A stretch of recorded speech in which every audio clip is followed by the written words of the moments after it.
They thought she was just a civilian contractor. Grease-stained shirt, fixing a van, no rank on her sleeve. So the young officer barked orders, demanding credentials, questioning her presence. What he didn't know? The tattoo on her arm belonged to Hawkbreaker Unit 9, a special ops team declared dead 15 years ago. And she was the last one. Stick around, because when the truth surfaces, bars will tremble, protocols will shatter, and the most decorated ghost in military history will finally speak. Let us know where you're watching from and what time you discovered this video. We read all comments. Lieutenant James Carter tightened his grip on the clipboard, morning sunlight glinting off his pristine lieutenant bars as he strode toward the civilian van. His polished boots struck the concrete with deliberate force, each step a declaration of authority echoing across the restricted military facility. The contractor, Lena Morales, didn't even flinch at his approach, continuing to calibrate what was clearly military-grade equipment with suspicious expertise. "Ma'am, you're operating in a restricted area," Lieutenant James Carter announced, voice carrying the weight of his newly minted rank. The woman's casual dismissal of his presence made his jaw clench. Who did she think she was? "I'll need to see your credentials, again." The contractor's hands moved with practiced precision over the equipment, each gesture revealing a familiarity that set off warning bells in Lieutenant James Carter's mind. She produced her papers without looking up, the casual gesture feeling like a deliberate challenge to his authority. "Everything's in order, Lieutenant," she said, her tone carrying an undertone that made his lieutenant bars feel suddenly heavy. "As it was an hour ago." Lieutenant James Carter's face flushed with heat. A small crowd of enlisted personnel had gathered at a distance, phones discreetly recording the confrontation. He could already imagine the hashtag, #HatPowerTripLieutenant. "These credentials don't explain your level of expertise with restricted equipment," he pressed, fingers drumming against his clipboard. The sound echoed his rising irritation. No civilian contractor should have this level of proficiency. A senior NCO approached, hesitation in his steps. "Sir, about Ms. Morales." "Not now, Sergeant," Lieutenant James Carter snapped, his attention fixed on the contractor. "Ma'am, step away from the equipment." Morales finally looked up, her eyes carrying a weight that made Lieutenant James Carter's certainty waver for the first time. "Lieutenant," she said quietly, "you might want to check my full clearance level." The crowd had grown larger, phones still recording. Lieutenant James Carter's hand instinctively touched his lieutenant bars, the metal warm from the sun. These bars represented everything he'd worked for, his authority, his future. But something in Morales's calm demeanor sent a chill down his spine. The NCO cleared his throat. "Sir, Ms. Morales is—" "I said not now, Sergeant!" Lieutenant James Carter's voice cracked slightly. He stepped closer to Morales, clipboard raised like a shield. "As the security officer of this facility, I'm ordering you to—" "She's Hawkbreaker Unit 9, sir," the sergeant finally blurted out. Lieutenant James Carter's clipboard slipped from suddenly numb fingers, clattering against the concrete. The sound echoed across the suddenly silent facility. Hawkbreaker Unit 9, the legendary Special Operations Unit, virtually wiped out in classified operations. He'd studied their tactics at the academy. Morales stood slowly, and Lieutenant James Carter saw it now. The way she moved, the subtle scan of surroundings, the quiet confidence that came not from disrespect, but from decades of elite service. "How?" His voice failed him. "You're the last one," she finished simply. Lieutenant James Carter's lieutenant bars felt like they were burning against his collar. Everything he thought he knew about authority, about military service, about who belonged where, It all crumbled in the face of this quiet contractor who carried more battle experience in her little finger than he had in his entire body. Type humbled if you've ever had your assumptions shattered by someone you underestimated. Will Lieutenant James Carter's understanding of true service survive this encounter with a living legend? Subscribe to witness how this confrontation reshapes everything he thought he knew about military authority and respect. Lieutenant James Carter stands rigid in the facility's harsh fluorescent lighting, his fingers drumming against the clipboard that suddenly feels like lead in his hands. That tattoo, the distinctive hawk silhouette with the number 9, keeps drawing his gaze back to Lena Morales' forearm, even as she continues working on the facility's main power coupling as if she hasn't just shattered his entire worldview. 20 years of military doctrine and carefully cultivated beliefs war inside Lieutenant James Carter's mind. His training screams at him to follow protocol, to report this immediately. Hawkbreaker Unit 9 was the military's most decorated special operations team. Their final mission, a classified disaster that reportedly left no survivors. Yet here stands one, disguised as a simple civilian contractor. "I need to inspect your credentials again," Lieutenant James Carter announces, his voice carrying that sharp edge of authority that usually makes contractors scramble to comply. The weight of his officer's insignia, freshly pinned just 3 months ago, feels heavier with each passing second. His hand instinctively reaches to touch it, a gesture that used to bring comfort, but now feels hollow. Lena doesn't even look up from her work. "They're exactly the same as they were 2 hours ago, sir. Properly filed, properly approved." The slight emphasis on properly sends an uncomfortable chill down Lieutenant James Carter's spine. He thinks back to his academy days, to Professor Mitchell's lectures about Unit 9's legendary efficiency, their unorthodox methods that saved countless lives while operating completely off the books. A memory surfaces. Lieutenant James Carter's father, Colonel Richard Carter, speaking about unit accountability over dinner years ago. "Structure maintains order, son. Without proper channels, without documentation, we're no better than vigilantes." Those words had shaped Lieutenant James Carter's entire approach to military service. But now, the security camera in the corner blinks its red eye, and Lieutenant James Carter realizes he's been standing frozen for nearly 5 minutes. His training kicks in again.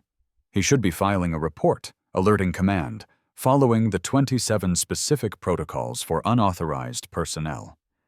Instead, he finds himself asking, how many of the stories are true? Lena finally looks up, her eyes carrying the weight of battles Lieutenant James Carter has only read about in classified briefs. More than they admitted, fewer than they feared. She reaches for another tool, and Lieutenant James Carter notices the slight tremor in her hand, the kind of tremor he's seen in veterans who've carried burdens too heavy for any official record to contain. "Have you ever questioned your training, Lieutenant?" Lena's question cuts through his thoughts. "Ever wondered why some of the most effective operations in military history happened outside the chain of command?" Lieutenant James Carter's fingers brush against his insignia again. He thinks about the commendations on his record, each one earned by following protocol to the letter. But how many lives could have been saved by breaking those same protocols? The security camera continues its rhythmic blinking, each flash feeling like an accusation. Type truth if you've ever discovered your beliefs weren't what they seemed, appears as text across the screen as Lieutenant James Carter's world continues to unravel. The weight of his responsibility presses down on him. Every regulation, every protocol he's memorized seems to blur together as he watches Lena work. Her movements precise, efficient, carrying the unmistakable rhythm of elite training. His father's voice echoes again. Structure maintains order. But what if that structure is built on incomplete truths? Lieutenant James Carter's hand moves toward his radio, then stops. The facility's ventilation system hums overhead, a monotonous drone that somehow makes the silence between them even heavier. Sometimes, he finds himself saying, the words feeling foreign in his mouth, the most important decisions aren't in any manual. Lena's slight nod carries the weight of 1,000 classified missions. Lieutenant James Carter realizes he's standing at a crossroads that no amount of training could have prepared him for. His insignia catches the light, throwing a shadow that seems to mock everything he thought he knew about duty, honor, and service. What happened that night? He asks, knowing he's crossing a line. The mission that supposedly killed your entire unit.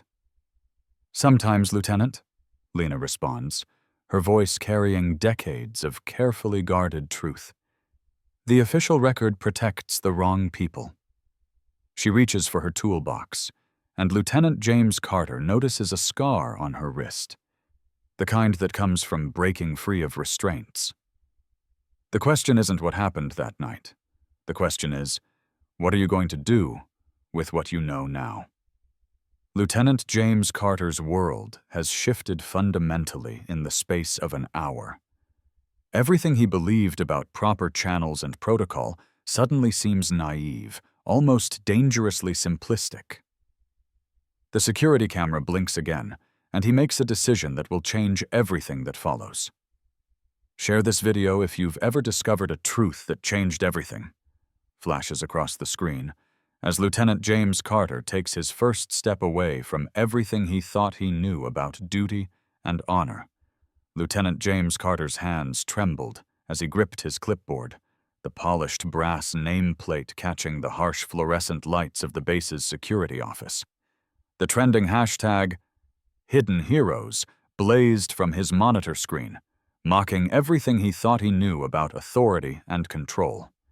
17 hours since his confrontation with Lena Morales, and his world was unraveling faster than his starched uniform could contain. The security footage played on repeat across his screens, his own condescending posture, the way he'd towered over her workstation, demanding credentials he now knew meant nothing. Each viewing revealed new details he'd missed. The subtle shift in her stance, combat-ready, the calculated distance she maintained, tactical positioning, the eyes that had seen more combat than his entire career would ever know. Sir, there's another report you should see. His aide's voice cracked with uncertainty, sliding a folder across his desk. Lieutenant Carter's throat tightened as he read the classified documents. Unit 9's last mission stats. 17 days, 43 civilians saved, 8 team members lost. 1 survivor who chose to disappear into the anonymous ranks of civilian contractors. His clipboard, his symbol of authority, felt heavier with each passing minute. He'd used it like a shield, hiding behind regulations and procedures. Now it was just dead weight, like the dead weight of his assumptions. The base operations continued their steady hum outside his office, but he barely heard them over the roaring in his ears. Lieutenant Carter, Command wants to know how this leaked. His superior's voice through the intercom carried an edge of steel. But James Carter couldn't take his eyes off the footage, watching himself lecture a woman who'd survived hell itself about proper protocol. The metrics scrolled past. Hidden Heroes had reached 2 million mentions. The security footage had been picked up by 3 major networks. His face, his uniform, his arrogance preserved forever in digital amber. And through it all, Lena Morales had maintained her cover, her dignity, her silence, until he'd forced her hand. He found himself in front of her empty workstation, the mundane desk betraying nothing of its occupant's extraordinary past. A coffee mug sat half full, now cold. "World's best tech," printed in faded letters. The simple humanity of it struck him harder than any reprimand could. "Have you ever faced someone who shattered everything you thought you knew?" Lieutenant Carter whispered to his reflection in the window, watching base personnel scurry about their duties below. "Drop one in the comments if you've had your world view broken in an instant." His clipboard clattered to the desk as the next report arrived. Command was launching a full investigation into his conduct. His career, built on rigid adherence to protocol, now teetered on the edge because he couldn't see past his own assumptions. The woman he'd tried to intimidate had survived situations that would have broken him completely, and she'd done it without the need for recognition or rank. As the sun set over the base, Lieutenant Carter watched the hashtag continue to climb. Each new share, each new comment, hammered home the magnitude of his failure to recognize true service when it stood right in front of him. The base's evening revelry call echoed across the grounds, but for him, it sounded more like a requiem for his shattered certainties. Lieutenant James Carter adjusts his starched collar, watching the sunrise paint the secure facility in shades of amber. Yesterday's rigid certainty has melted into something more complex, more true. The weight of his clipboard feels different now, each protocol marked with invisible asterisks that whisper of necessary exceptions. "I used to think heroes wore bars like these," he muses, fingers tracing the lieutenant's insignia that once felt like validation itself. Now they remind him of how close he came to losing something irreplaceable. Lena Morales' invaluable expertise, her quiet strength forged in Unit 9's crucible. The morning briefing room falls silent as he enters, his boots echoing against concrete in a rhythm that once spoke of absolute order. Today, it sounds more like a metronome keeping time with a different song. His team watches, curious about the change in their usually inflexible commander. "Protocol exists to serve the mission, not the other way around," Lieutenant James Carter announces, his voice carrying the weight of hard-won wisdom. The words feel strange on his tongue, yet undeniably right. "I once thought flexibility meant weakness. I was wrong." He pulls out the newly modified base procedures, now unofficially dubbed the Lena Zo9 Protocol, among his inner circle. His hands don't shake as he presents the changes, though each word represents a small revolution against his former self. "Sometimes the greatest heroes don't wear uniforms at all," he continues, thinking of Lena's quiet competence, her unassuming mastery born from Unit 9's classified crucible. "They carry wrenches instead of medals. They serve without requiring recognition." A younger officer raises his hand, confusion evident. "Sir, these modifications to standard procedure are necessary," Lieutenant James Carter completes firmly. "Because excellence doesn't always follow the expected path. Sometimes it wears civilian clothes and speaks with the authority of hard-won experience." The base seems to hum with new energy as the morning progresses. Lieutenant James Carter watches Lena Morales work, her movements efficient and purposeful, each action carrying the weight of Unit 9's legacy. The sight fills him with a profound respect that transcends rank and regulation. "Have you ever had your entire worldview shifted?" he asks in his personal log later. Type transform if you've discovered truth in unexpected places. The afternoon sun catches his lieutenant bars again, and Lieutenant James Carter realizes they mean something different now. Not symbols of authority, but reminders of growth, of the courage to change, to see beyond the surface. "The greatest service," he records in the official base log, "sometimes means knowing when to step aside, when to recognize wisdom doesn't always come with rank. His fingers trace the Lena Solar 9 protocol one more time, a small smile playing at his lips. The day ends with boots on concrete again, but Lieutenant James Carter walks differently now. Each step carries the weight of transformation, of understanding that true heroism often comes quietly, without fanfare or formal recognition. "Share this story," he writes in his final log entry. "If you believe heroes come in all forms, hatch Lena legacy." Because sometimes the ultimate truth arrives not in dramatic revelations, but in quiet moments of recognition, in the gentle reshaping of rigid certainty into something wiser, more nuanced, and ultimately more true.